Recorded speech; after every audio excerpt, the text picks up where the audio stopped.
Una niña salió de su escuela y no volvió a casa. No fue de noche, no fue en un lugar aislado, fue en un día normal, en un horario normal, en una zona donde se suponía que debía estar protegida. Al principio muchos pensaron que era una confusión, un retraso, un malentendido. Pero las horas pasaron y la alarma se volvió inevitable. La familia comenzó a buscarla por todos lados, mientras una pregunta se repetía una y otra vez. ¿Cómo puede desaparecer una niña justo después de salir de la escuela? Y lo más inquietante es que cuando se reconstruyen los hechos, aparecen momentos críticos en los que todo pudo haber sido diferente. Pero no lo fue. La búsqueda comenzó casi de inmediato. Familiares preguntaron en calles cercanas, en negocios, con vecinos, con cualquiera que pudiera haber visto algo. Pero los primeros momentos, los que más importan, estuvieron marcados por confusión, versiones incompletas y una sensación de que la respuesta no llegaba con la urgencia necesaria.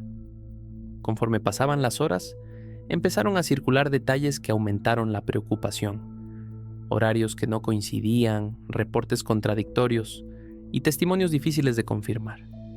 Como suele ocurrir en casos así, cada dato nuevo abría dos preguntas más. La presión social creció rápidamente. El nombre del caso comenzó a aparecer en todos lados y la atención se volvió nacional. Y mientras el país miraba, la familia enfrentaba el peor escenario posible: no saber. Hasta que surgió un elemento clave dentro de la reconstrucción de los hechos, un punto específico que cambiaría por completo la forma en que este caso sería recordado. Conforme avanzó el caso, dejó de ser solo una búsqueda. Se convirtió en una discusión nacional sobre lo que ocurre cuando los primeros minutos se pierden y sobre cómo una serie de decisiones, o la falta de ellas, puede cambiarlo todo. La familia insistía en una sola cosa: que el tiempo era crucial, que no era momento de suposiciones, sino de acciones inmediatas. Pero mientras exigían respuestas, el caso se llenaba de ruido, rumores, datos incompletos y versiones que no siempre coincidían. Y fue entonces cuando apareció el punto más inquietante. Un momento específico en la secuencia de los hechos que, según múltiples reportes, pudo haber marcado la diferencia si se hubiera atendido de otra manera.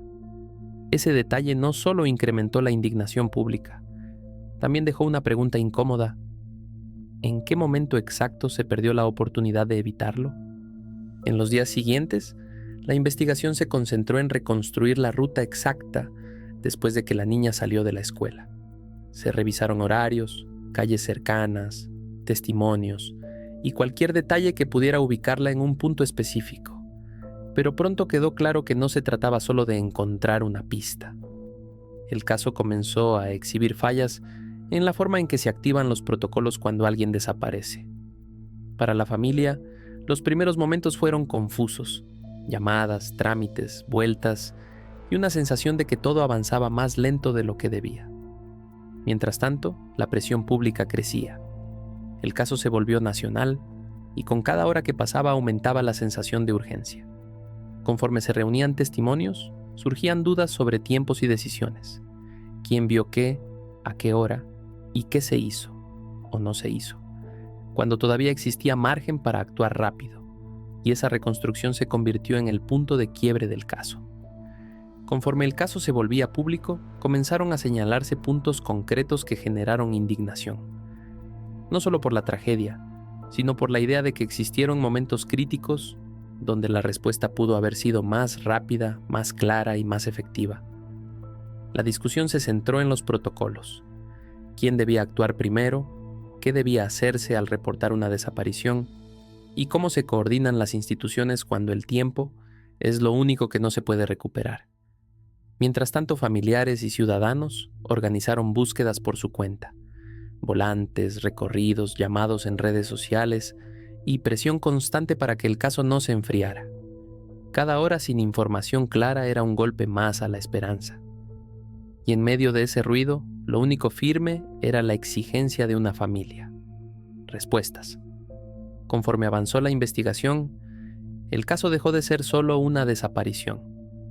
Se transformó en un símbolo de algo más grande: el miedo cotidiano de miles de familias y la fragilidad de los mecanismos que deberían proteger. Se anunciaron acciones y se presentaron avances, pero para la opinión pública la pregunta principal seguía siendo la misma. ¿Por qué no se actuó con la rapidez necesaria cuando todavía había margen para encontrarla con vida? El caso provocó una reacción colectiva. Personas que nunca se habían involucrado en búsquedas comenzaron a hacerlo. Organizaciones civiles exigieron cambios y la discusión sobre protocolos se volvió parte de la conversación nacional. Más allá del expediente, quedó una sensación difícil de ignorar, que la diferencia entre un desenlace y otro puede ser cuestión de minutos, y que cuando esos minutos se pierden, no hay forma de recuperarlos.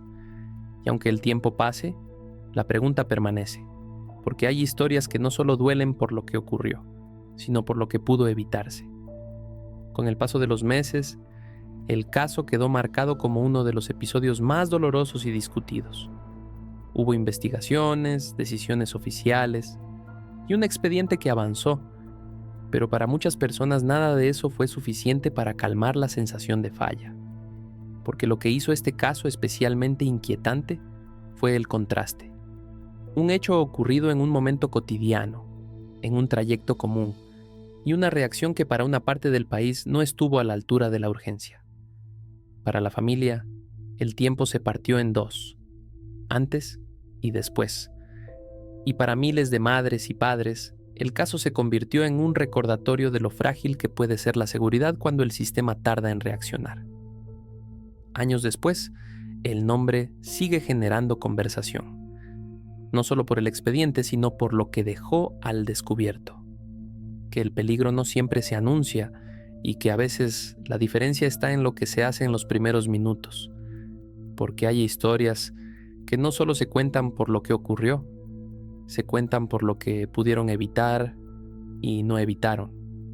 Y aunque el tiempo pase, algunos casos permanecen como archivos inquietantes.